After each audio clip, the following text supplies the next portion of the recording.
Okay, we're coming to the next step of actually putting the window in. This is my, these are my custom grids. This is called the Prairie Grid.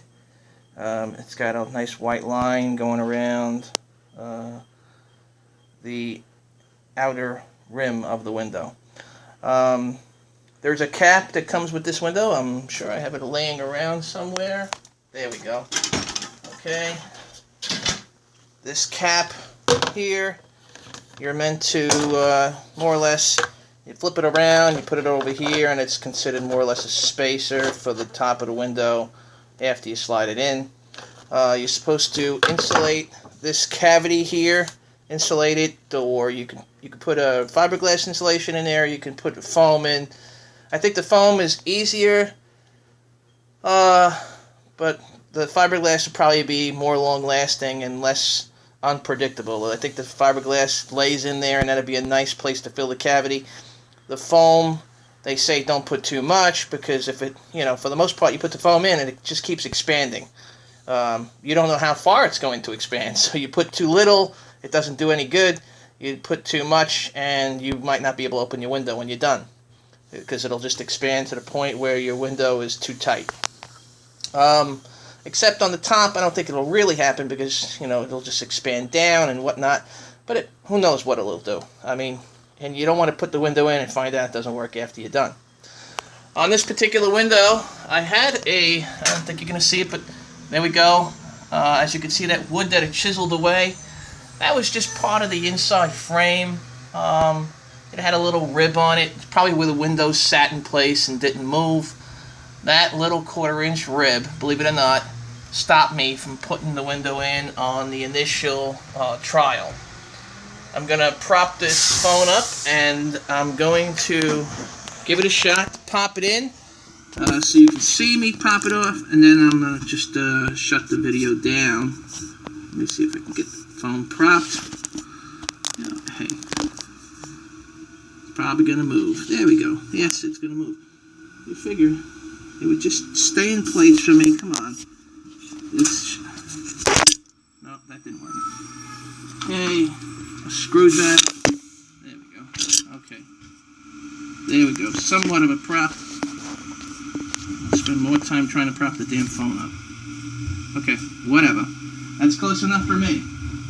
Alright, you're gonna see me do it. Put the bottom in first. As long as it fits, because it did fit before. There we go. And you gotta make sure you caulk the whole window, guys, because this is only going in temporarily, and then I'm gonna caulk it. But it's pretty easy. The window just slides into place. Okay, and then you level it up and you screw it in. The screw holes on the sides. You guys will all see that. They come in the package. They tape them right to the window. You can't miss it. And then you level up the window both ways. You left to right. Make sure it's not tilted. You level it up so it's not facing too far to the inside or the outside. It's caulked. It'll be caulked at that point.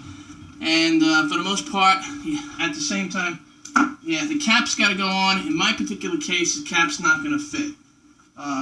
So it is what it is. I'm sure it'll be fine. I'm not caulked up, so I have to pull this window back out. I just wanted to show you guys how to pop it in, how easy it is. It's very easy to do these windows. It's amazing how easy it was. I was so intimidated. You see how the tight fit? I was so intimidated about putting the windows in. I didn't think it was going to work. And I gave the first window a try, the second, the third, and it's official. I did count. I am up to, this is number 14. These are, 13 and 14 here. I got 2 more after this and I'm done. And then I got a whole bunch of molding to do, but for the most part, I saved about, I saved more than half of what they were trying to charge me. That, Anderson's, Home Depot came in, they wanted $20,000. Sears came in, they wanted more than $20,000. Castle Windows came in, they wanted $16,000, and then they brought their price down, and this and that. It was such The sales pitches are amazing. You know, I'm a contractor myself, and I don't do that kind of stuff. The price is what it is, and that's all there is to it. Why do they bother giving you a price for $20,000 if they're going to bring it down to $12,000? It's ridiculous. Charge somebody whatever it is, and I guess they are looking for the first. I'm going to say this: the first gullible sucker to come along and say, "Yeah, sure, give me $20,000 worth of windows," and they get ripped off. Well, I didn't get ripped off. I put the windows in myself. I'm very happy with the savings that I've done. I'm even happy that I did it because it was something to learn. It works out good for me. I'm sure it'll work out good for you folks as well. And if you have any questions or anything like that, feel free to post them and maybe I can help you out. All right. Or I'm sure you can go to doityourself.com and you can do it that way too. You'll get a lot of answers from doityourself.com. All right. Thank you. Have a nice day.